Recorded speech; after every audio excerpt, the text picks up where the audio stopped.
Orang tahanan ini mau kabur. Dair dalam mulut. Keluar sebuah tali. Semakin ditarik semakin panjang. Langsung dari perut. Keluar sebuah barang. Di dalamnya ada bensin tabung kecil dan korek api. Di waktu bersamaan, kedua tahanan dikurung terpisah.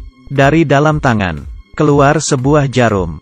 Mereka menggunakannya untuk melepas borgol. Tahanan satunya memberi isyarat ke yang satunya. Ia menangkap pesan, memeras bensin ke tubuh tahanan sebelah, nyalakan api dan terbakar. Tolong, pemadam api datang. Ambil alat pemadam kebakaran. Buka pintu, agar api tidak menyebar. Tahanan dilepas. Ia membuat kekacauan. Saat kacau, ia mengambil kunci dari polisi, menarik tombol, membuka pintu, lalu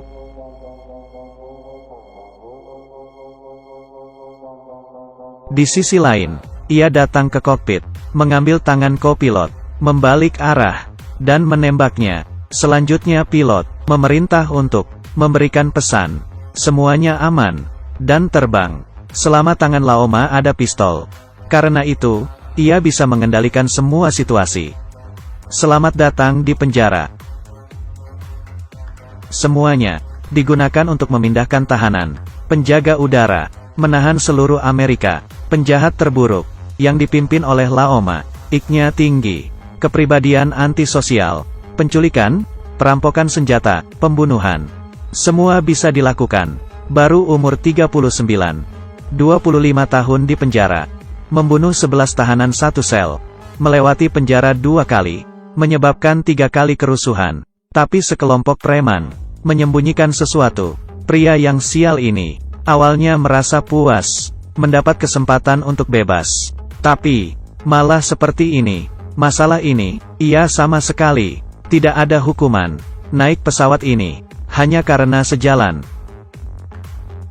Ia pulang 8 tahun yang lalu dengan istrinya yang sedang hamil.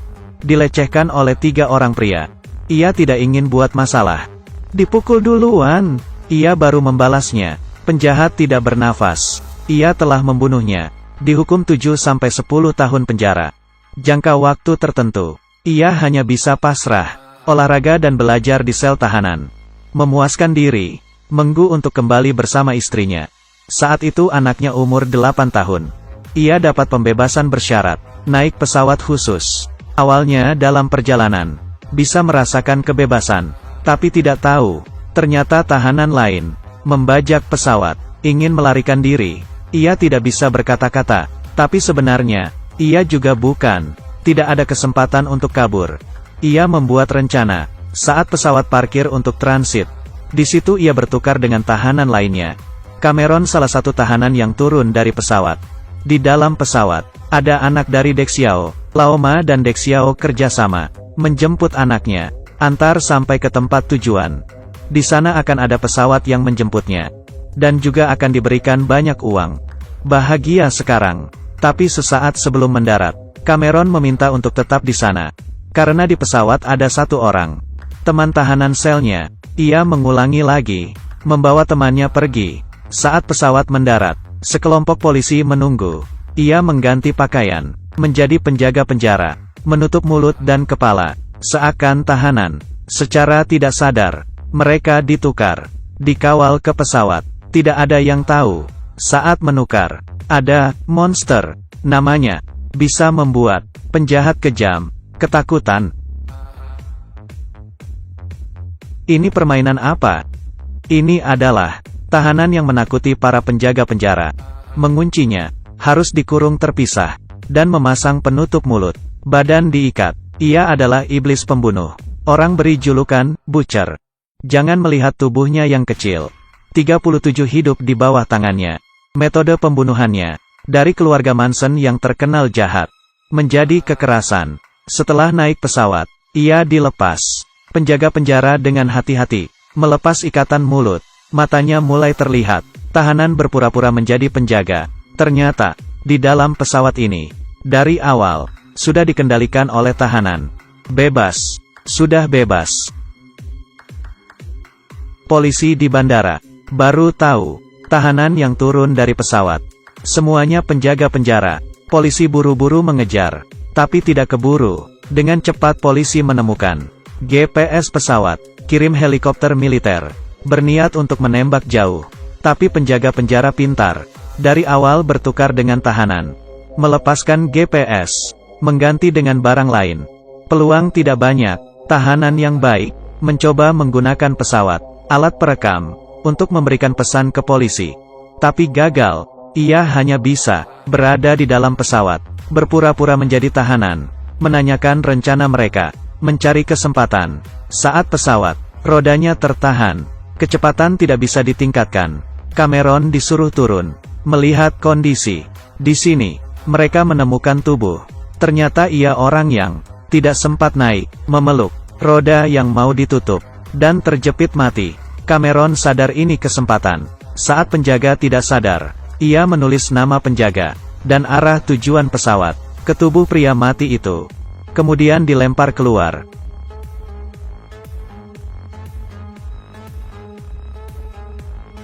Setelah dapat informasi, tahu keberadaan tubuh itu, ikut arah helikopter. Benar-benar berlawanan, ia beritahu pihak lain untuk putar arah. Mengarah ke Lerner, tapi pilot sombong, keras kepala, hanya percaya dengan mesin. Sinyal yang ditampilkan, mematikan telepon. Saat mendapat keinginannya, kejar dengan mesin, menyadari bahwa ia ditipu. Membawanya jalan-jalan. Sial, tidak dapat dukungan dari polis. Detektif hanya bisa menyetir ke arah bandara, tapi mobilnya rusak. Tunggu lama baru bisa lagi. Ia balik arah lihat, ada mobil baru polisi. Untungnya ada di sebelahnya, dan menyetirnya. Pesawat hampir sampai, tapi tidak melihat siapapun di menara. Tidak ada perintah darat, hampir tertabrak. Saat mendarat menabrak, dan masuk ke dalam tanah. Baru berhenti, saat Laoma keluar dari pesawat. Sama sekali tidak ada orang. Anak Dek Xiao bilang sebentar lagi sampai. Tapi Laoma tidak tenang. Ia perintah semua orang mengeluarkan pesawat dari tanah. Kedua tangannya bersiap. Tahanan teman satu sel, ada penyakit diabetes. Tapi obat jarum suntik pecah ke lantai. Ia tidak bisa bertahan. Hidupnya tinggal setengah. Demi menyelamatkannya, Cameron lari ke pesawat, mencari jarum suntik. Saat dia mencari, tiba-tiba diserang dari belakang. Ternyata sekelompok ini menyergap narkoba di sini. Pesawat juga disembunyikan di sini. Ia hanya ingin putranya kembali. Ia bahkan tidak berencana untuk membuat kesepakatan. Saat krisis, detektif itu muncul bawa pistol. Cameron mendapat kesempatan untuk menghajar mereka. Semuanya jatuh dihajar. Detektif sadar keanehan dan memperingatinya. Mereka akan segera datang. Tapi Cameron tidak sabar. Ia ingin menyelamatkan nyawa temannya. Saat mereka berdua berbicara, tidak sadar, ada satu orang bersembunyi di dalam pesawat. Waktu bersamaan, Laoma dan tangan kanannya. Dari jauh ada pesawat. Polisi sudah datang. Lihat situasi. Masih ada beberapa menit. Bisa sampai ke bandara.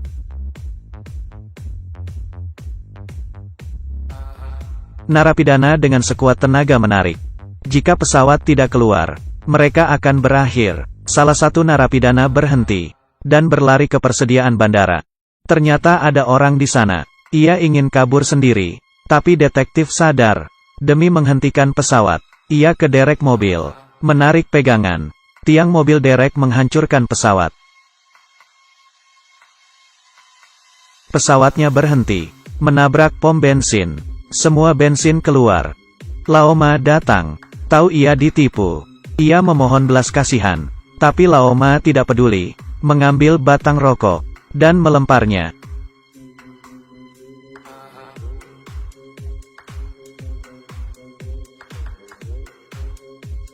Polisi sampai di depan mata.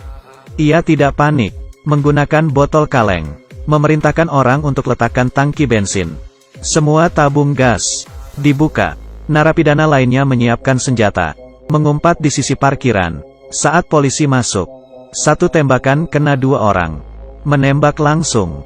Sekarang, Ledakan mengganggu formasi polisi.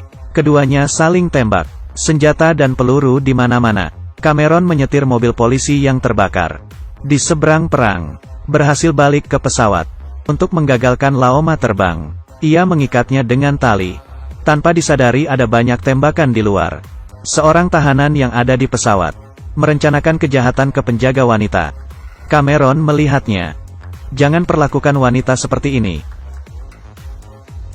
Cameron menemukan jarum di kotak darurat dan menyuntik ke tubuh temannya. Berhasil menyelamatkannya. Saat ini para tahanan naik pesawat. Siap terbang. Ia sadar pesawat terikat. Terus menembak tiang. Sampai hancur. Berhasil terbang. Dan Cameron juga kehilangan kesempatan untuk kabur. Di atas pesawat, Laoma sadar. Pasti ada mata-mata, makanya bisa dikejar polisi. Ia mengarahkan pistol ke penjaga penjara wanita. Memaksa mata-mata muncul. Demi menyelamatkan Cameron. Bilang itu ulahnya. Laoma langsung menembaknya. Yang Laoma curigai adalah Cameron. Dan berteriak keras menuduh wanita penjaga yang memberikan polisi surat.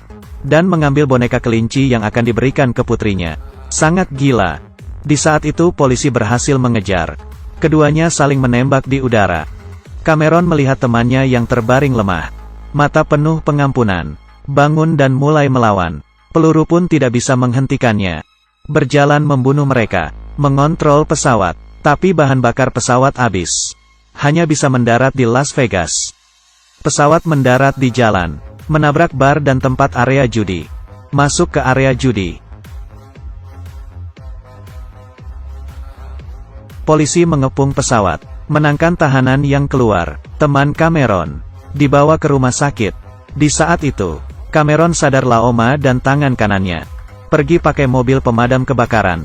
Ingin melarikan diri. Ia dan detektif mengendarai motor mengejar mereka. Cameron loncat ke atas. Motornya menabrak mati tangan kanan Laoma. Laoma yang berdiri di atas berakhir lebih buruk. Tangannya diikat olehnya. Dinaikkan ke atas. Dan menabrak tembok gedung. Dan tertindih bangunan. Jatuh ke dalam lubang dan tertindih. Alami kehidupan 9 kematian.